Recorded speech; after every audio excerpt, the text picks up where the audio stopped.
오늘 또 우리에게 주시는 이 말씀을 통하여 우리 각 사람 마음속에 하나님께서 은혜 가운데 부어주시고 또 풍성하게 해주실 줄 믿습니다. 저희가 룻기를 마치고 이제 갈라디아서를 함께 보면서 함께 갈라디아서 강해를 통하여 또 은혜의 말씀 누려가는 그런 시간들이 되었으면 좋겠습니다. 여러분, 갈라디아서는 총 몇 장으로 되어 있을까요? 우리가 이렇게 살펴보시면 갈라디아서는 총 6장으로 되어 있습니다. 6장으로 되어 있지만 그 속에 담긴 진리의 깊이는 이루 말할 수 없는 성경입니다.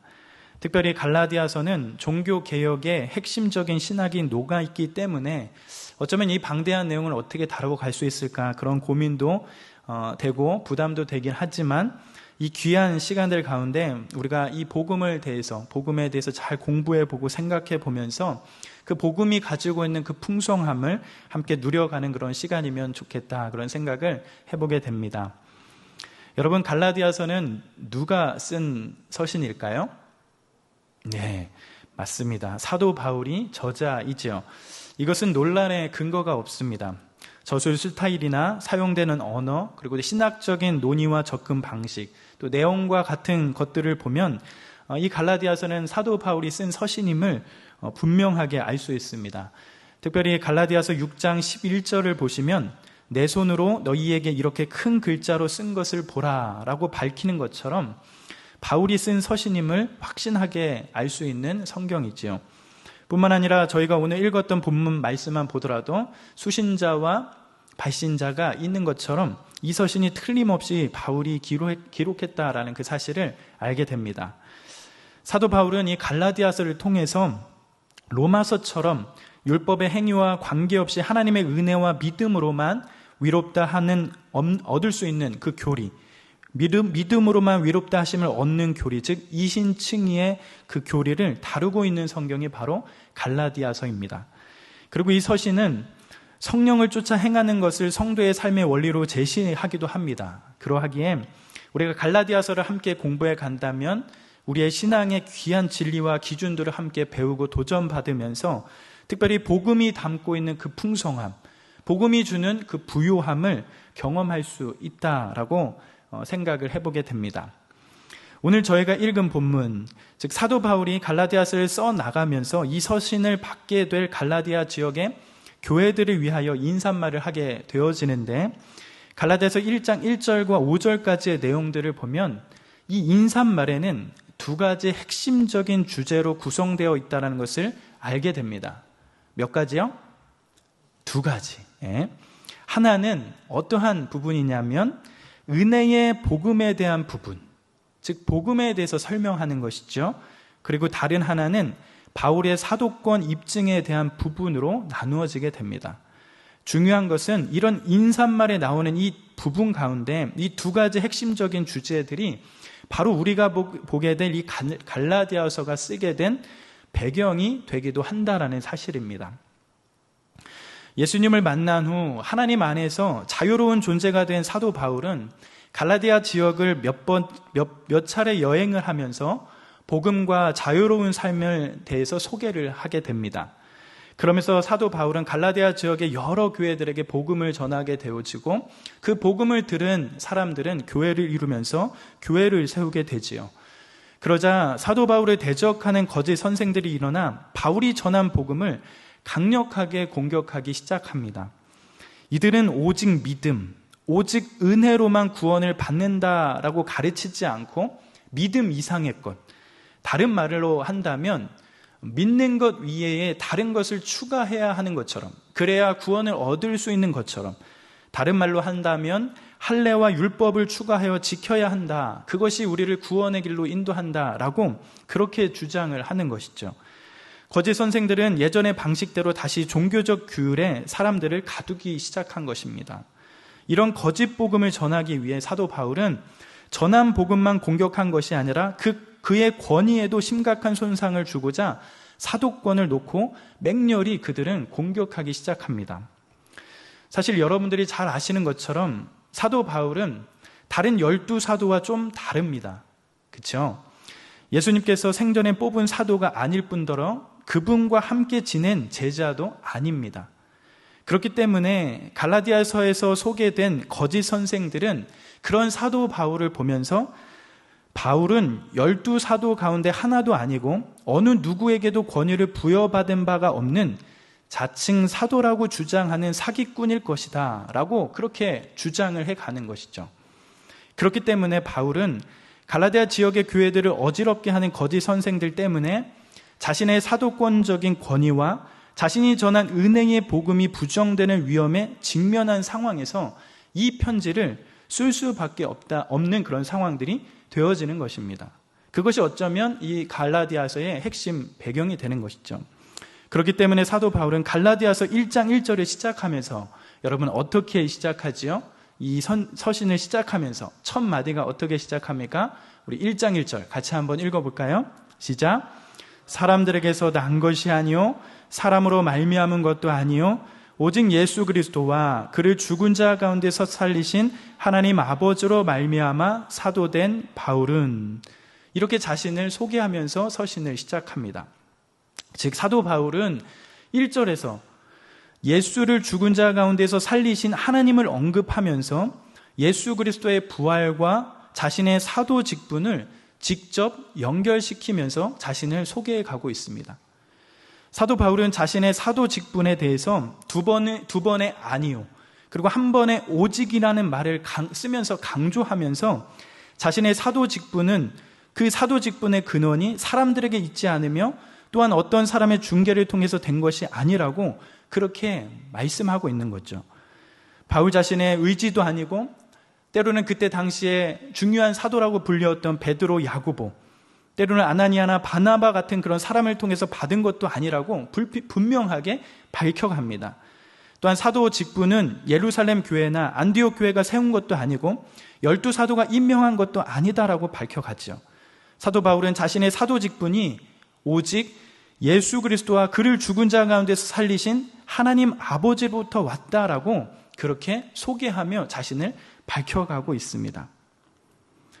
사실 사도 바울은 여러분이 잘 아시는 것처럼 사도행전 9장에 가면 어떤 내용들이 나오게 되죠? 이 사울이라고 여겨졌던 사람, 이 바울이 되기 전에 사울이라고 여겨졌던 그 사람이 회심하는 그런 장면이 나오게 됩니다. 여러분이 잘 아시는 것처럼 이 사도 바울은 사도행전 9장에서 다메섹 사건을 통해서 그는 인격적으로 주님을 만나게 됩니다. 그는 교회를 핍박하고 성도를 잡아 죽이기 위해 다메섹으로 가던 길에 주님께서 그를 찾아가 주시지요. 부활하신 예수님께서 사도 바울이기 전에 사울의 삶에 살았던 그에게 나타나사 그 자리에서 회심과 중생의 경험을 그렇게 시키십니다. 뿐만 아니라 그곳에서 사도 바울은 회심한 것뿐만 아니라 사도의 직분을 받는 사건이 되기도 합니다. 이방인들을 위해서 전하게 될 복음을 전수받는 사건이 되기도 하지요. 이런 상황들을 통하여 사도 바울은 부활하신 주님이 직접 나타나서 사도 직분을 주셨으므로 자신이 이렇게 이런 사도직을 신적 기원을 가지면서 하는 것이다. 자신은 예수 그리스도의 파송을 받은 12사도와 똑같은 사도임을 주장해 가는 것입니다. 그렇다면 이렇게 사도 바울이나 또한 거짓 선생들이 사도직에 열을 올리는 이유가 무엇 때문일까? 사도직을 이렇게 사수해 가려고 하는 그 이유는 무엇 때문이죠? 그것은 바로 이 사도라는 직분의 특수성을 생각하면, 그것이 주는 의미를 생각해 보면 알 수 있게 되어집니다. 여러분, 사도는 어떠한 직분이지요? 가끔 가다가 요즘 세상에도 자기가 사도다라고 말하면서 운동을 벌이는 사람들이 있지요. 그것을 우리가 신사도 운동이라고 이렇게 이야기를 하는데, 사도라고 이렇게 말할 수 있는 사람들이 있을까 생각을 해보면 우리가 이러한 것들을 생각해 보면 그것들을 잘 구분해 갈 수 있습니다. 여러분, 사도라는 직분은 정말 특수성 있는 주님께서 주시는 직분입니다. 사도는 예수님께서 수많은 제자 중에 12명을 택하셔서 세운 직분이고 주의 이름으로 가르치도록 자격을 부여한 직분입니다. 그리고 예수님을 몸으로 경험했다면 아주 특별한 그런 직분이지요. 그리고 부활하신 예수님을 직접 만난 자들입니다. 그리고 예수님과 함께 지내면서 겪은 일들을 자신들이 직접 기록하거나 기록할 수 있도록 도와준 사람들로서 어쩌면 특별한 직분인 것이죠. 더불어 사도는 보냄받은 자라는 그런 의미가 담겨 있습니다. 그러므로 사도 바울은 부활하신 예수님을 직접 만나 그분으로부터 직접 보내심을 받아 특별한 권세와 능력을 가지고 사도의 직분을 감당한 것이죠. 따라서 바울은 예수 그리스도의 권위를 가지고 복음을 전한 것이고 그리스도의 권위에 기초하여 은혜의 복음을 변호하고자 한 것입니다. 그렇기 때문에 바울의 사도직이 하나님으로부터 왔다는 것은 어쩌면 매우 중요한 일이 되는 것이죠. 그것이 바울이 전한 복음과 직접 쓴 편지의 진실성을 입증하는 것은 그의 사도 직분이 타당한지에 달려있기 때문에 그렇기 때문에 너무 중요한 부분이 되는 것입니다. 사도 바울은 그렇게도 서신을 출발하면서 자신의 사도성을 밝히면서 계속해서 그가 전한 복음의 진실성을 그가 세웠던 교회를 향하여 전달하고 있습니다. 오히려 그가 세운 교회와 또한 그가 전한 복음을 믿은 성도들을 향하여 사도인 그가 전한 복음이 정말 완전하고 진실되며 이것이 진정한 복음이다라고 하는 그 사실을 입증하고 있다라는 사실이죠. 여러분, 많은 이들의 핍박과 고난을 주고 있지만 여러분, 사도 바울은 어떻게 하고 있습니까? 그 복음에 대해서 철저하게 지켜갑니다. 사도 바울은 옆에서 수없는 조롱과 비방을 받고 있고 그러한 말들을 정말 마음 졸이며 그러한 비방을 받고 있지만 오히려 사도 바울은 그가 전한 복음의 진실성과 순수성, 그리고 이게 정말 바른 복음이다, 내가 전한 것이 바른 복음이다, 그런 것이 바른 복음이 무엇인지 그것에 온전히 목숨을 걸어간다라는 그 사실을 우리는 생각을 해볼 수 있습니다. 많은 고난과 핍박이 있지만 오히려 사도 바울은 당당하게 바른 복음이 무엇인지 그것을 지켜가고 있는 것이지요. 교회와 성도들의 바른 믿음을 위해서 그렇게도 열을 올리면서 자신의 사도권을 변호하고 있다라는 사실입니다. 사랑하는 여러분, 우리가 믿은 복음은 누군가의 헌신과 수고, 희생으로 세워진다라는 그 사실을 알 수 있습니다. 누군가의 헌신과 수고와 희생이 없었다면 이러한 바른 복음이 우리에게 미치지 못했을 것입니다. 수많은 고난과 핍박 가운데 여기까지 온전하게 이 복음이 올 수 있었다라는 것은 어쩌면 그 누군가의 헌신과 수고, 희생이 반드시 필요했다라는 것이에요. 이것을 생각한다면 정말 많은 것을 우리는 생각을 해볼 수 있게 됩니다. 내가 믿은 복음이 무엇인지, 내가 믿고 있는 이 복음이 무엇인지, 어떤 것인지, 내가 이 복음 안에 어떻게 반응하며 살아야 하는지, 또한 내가 믿은 이 복음이 어떻게 지켜나가야 하는지, 그러한 많은 도전과 생각들을 해보게 되는 것이에요. 어쩌면 이 복음은 생명과도 연결되었기 때문에, 이것이 진정한 진리이기 때문에 어쩌면 이 복음 안에서 우리가 이 복음을 어떻게 지키고 살아가야 하는지 그런 고민을 아니해 볼 수가 없다라는 것이죠. 사도 바울은 그가 전한 복음이 있기 때문에 어떠한 핍박 속에서도 자신의 사도권을 지키려고 노력해 갑니다. 수많은 조롱과 핍박이 있어도 자기가 전한 복음이 바른 복음이기에 그렇게 힘을 쏟아갑니다. 그러면서 사도 바울은 이 서신이 갈라디아 지역의 성도들과 또 갈라디아 지역에 흩어져 있는 교회에게 서신을 붙이면서 여러분 어떻게 서신을 열어가고 있죠? 우리 3절 같이 한번 읽어볼까요? 3절입니다. 시작.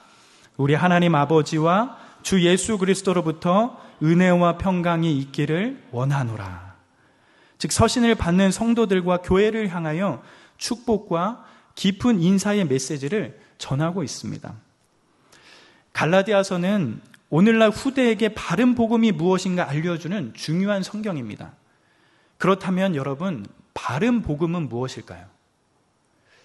사도 바울이 전한 구원의 복음을 우리가 한마디로 요약한다면 바로 사도 바울이 갈라디아서 1장 3절에서 밝히고 있는 것처럼 갈라디아 지역 성도들과 교회들에게 보낸 인사의 메시지, 서신을 열어가면서 던졌던 메시지, 즉 은혜와 평강, 이 은혜와 평강, 이것이 구원의 복음을 한마디로 요약한 것이다라고 말할 수 있을 것입니다. 여러분 사도행전 20장 24절에 가면 사도 바울이 복음에 대해서 이렇게 설명해 갑니다. 우리 사도행전 20장 24절 같이 한번 읽어볼까요? 시작. 내가 달려갈 길과 주 예수께 받은 사명 곧 하나님의 은혜의 복음을 증언하는 일을 마치려 하면은 나의 생명조차 조금도 귀한 것으로 여기지 아니하노라. 어쩌면 사도 바울의 사명과도 같은 그러한 말, 그런 고백을 쏟아내고 있지요. 여기서 사도 바울은 복음을 가리켜 뭐라고 표현하고 있지요? 복음을 어떻게 정의하고 있습니까? 바로 하나님의 은혜의 복음이다 라고 이렇게 정의해 갑니다. 그런 표현을 하고 있습니다. 즉 복음은 하나님의 은혜를 전하는 것이다 라고 말할 수 있는 것이죠. 하나님이 우리에게 주신 은혜 혹은 하나님으로부터 오는 은혜를 담고 있는 것이 무엇입니까? 복음이다 라고 이렇게 말할 수 있는 겁니다. 복음이 하는 중요한 일은 하나님의 은혜를 우리에게 가르치고 그분의 은혜를 우리가 누리게 하고 그분의 은혜 속에 우리를 데려가는 것입니다. 사도 바울은 복음이 하나님의 은혜를 결정적으로 좌우하기 때문에 이 복음을 바르게 전하고 싶었던 것이지요. 사랑하는 여러분, 은혜는 매우 중요합니다. 그렇다면 여러분, 은혜가 무엇이지요? 은혜가 무엇일까요? 은혜는 바로 자격 없는 자들에게 거저 베풀어 주신 하나님의 사랑, 넘치는 호의, 그것을 우리가 은혜라고 표현합니다. 그래서 이 은혜를 우리가 다른 말로 한다면 하나님의 선물이다 라고 이렇게 정의하고 이야기를 하지요. 우리가 살고 있는 세상은 이런 은혜가 아니라 자격과 조건이라는 틀 속에 움직여 갑니다.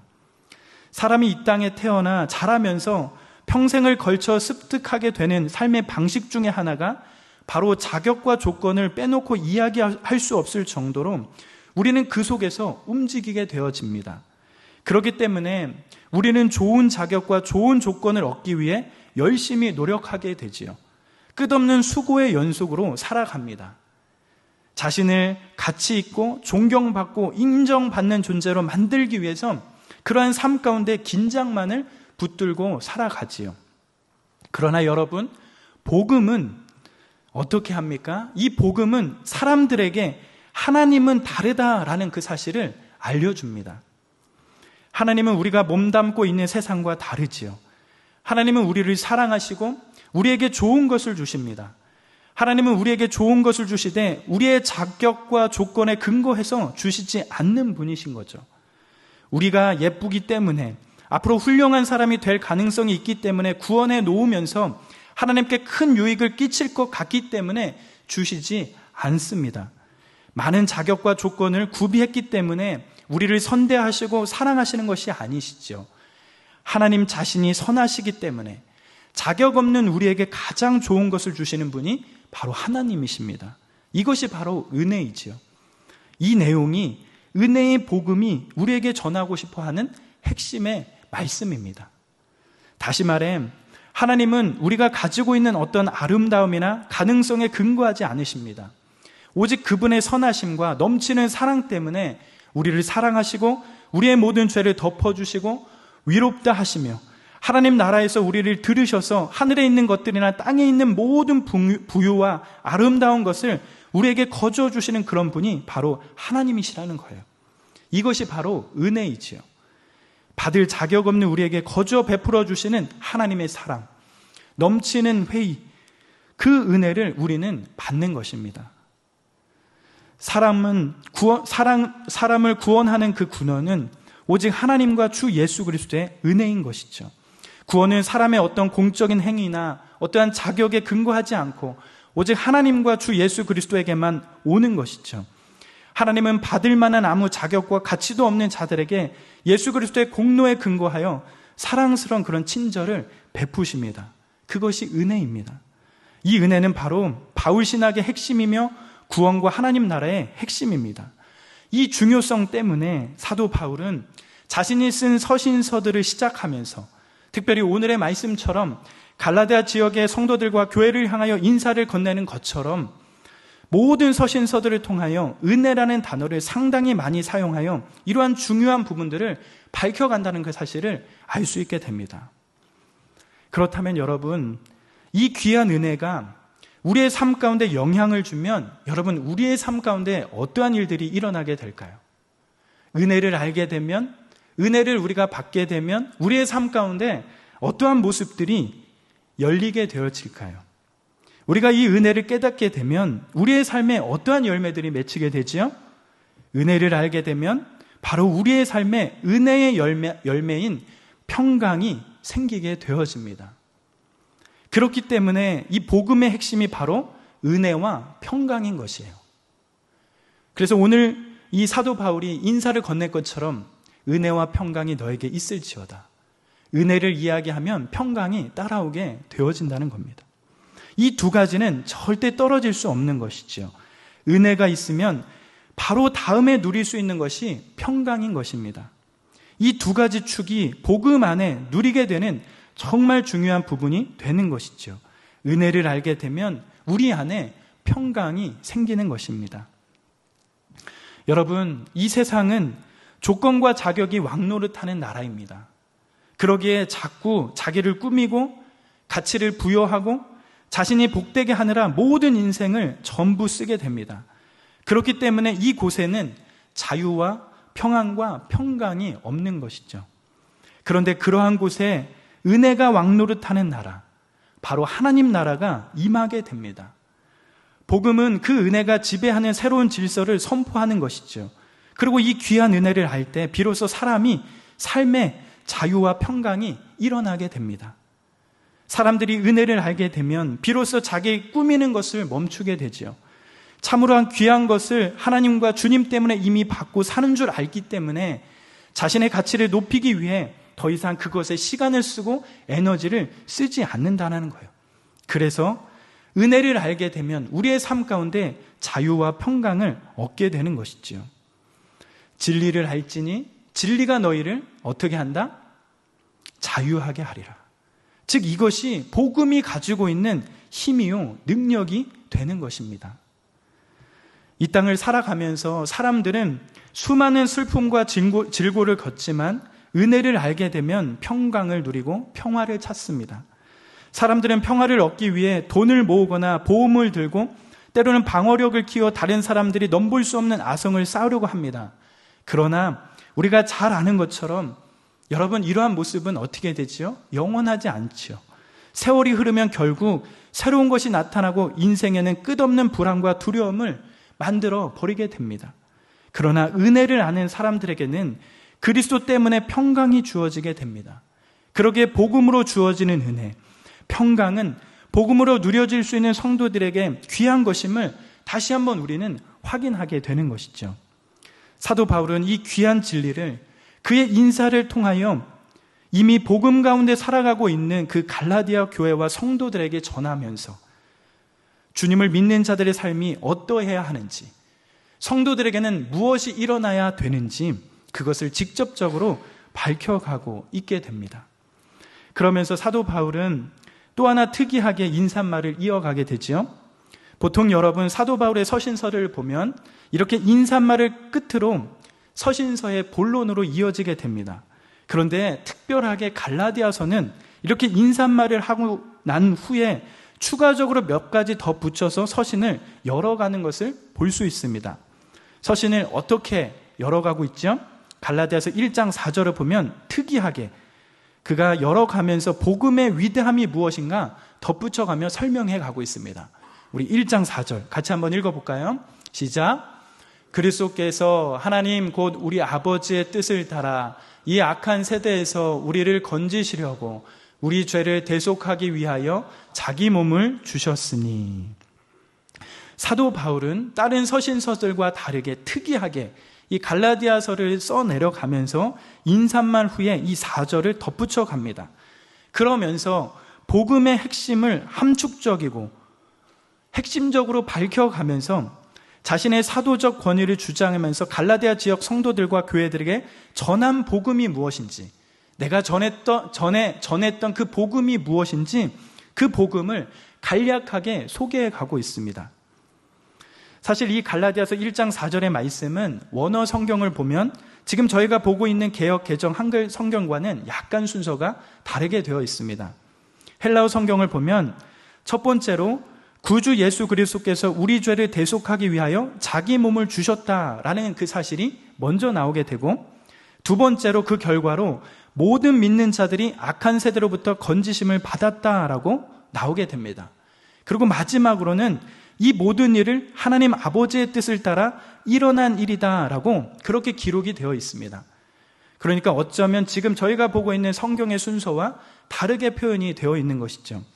근데 순서상 어쩌면 원어의 이 순서가 조금 더 자연스러워 보이는 것은 당연한 것 같습니다. 그렇다면 여러분, 이 4절에 있는 이 말들을 조금 우리가 살펴본다면, 여러분 복음의 이 역사적인 사건의 핵심은 여러분 무엇부터 이루어지게 되는 것이죠?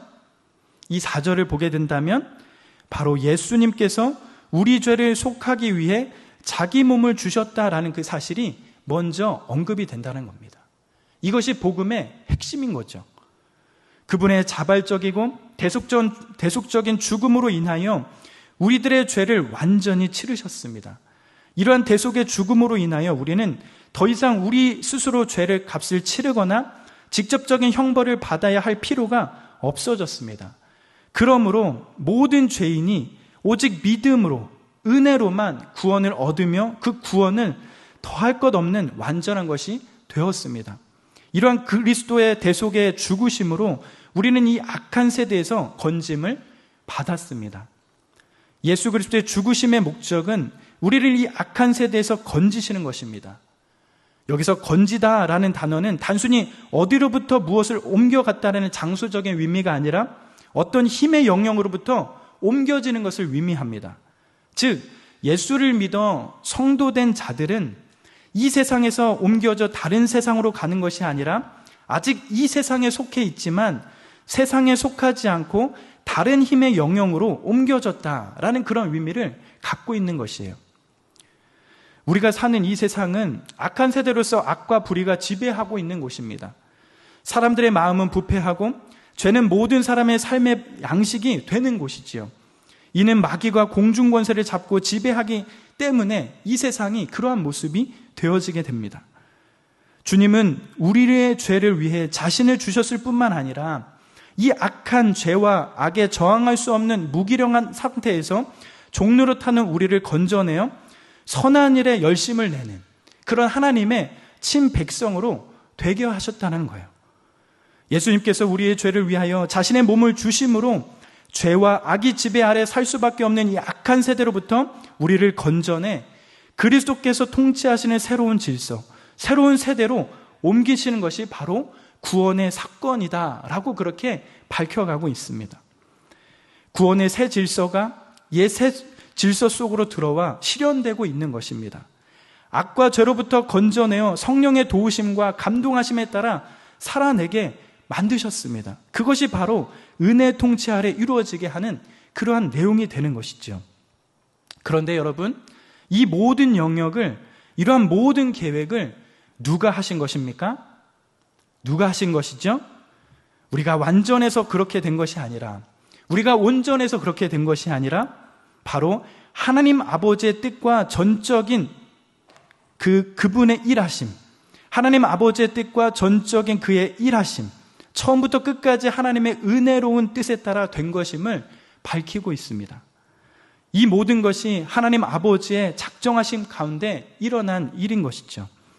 십자가에 달린 예수 그리스도의 죽음은 하나님 아버지의 버림받는 한 개인의 죽음이 아니라, 하나님이 어쩔 수 없이 허용하신 불행의 사건이 아니라 하나님이 본래부터 뜻하신 죽음이요 사람을 구원하시기 원하시는 하나님의 뜻을 따른 것이다 라고 말할 수 있는 것입니다. 그러므로 사랑하는 여러분, 이 은혜의 복음은 다른 복음을 전하는 자들의 비판과 반대에도 불구하고 그리스도 안에 있는 하나님의 구원을 바르게 드러내어 보여주는, 하나님을 영화롭게 하는 사건의 찬양의 제봉이 되는 것이지요.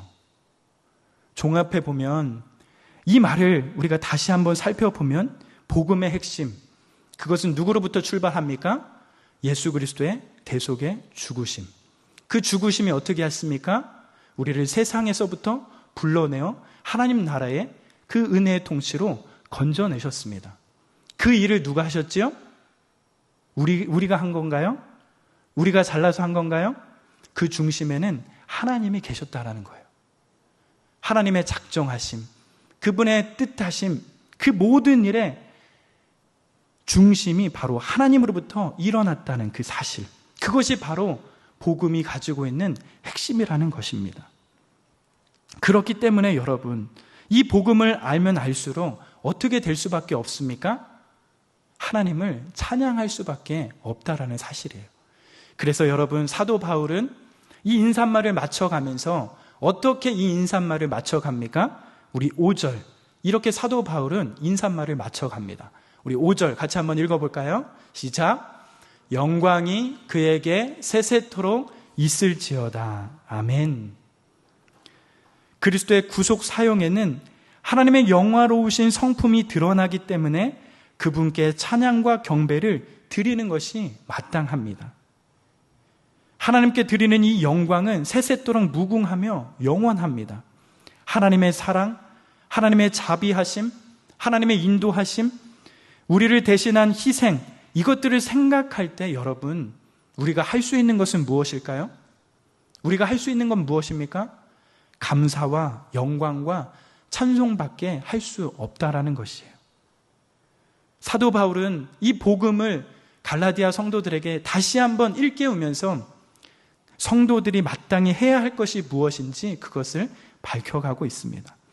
교회는 사람의 자랑과 교만이 아니라 오직 예수 그리스도와 하나님을 향한 자랑과 칭찬, 영광으로 가득해야 한다는 것을 그렇게 말씀을 통하여, 인사말을 통하여 드러내고 있다는 것입니다.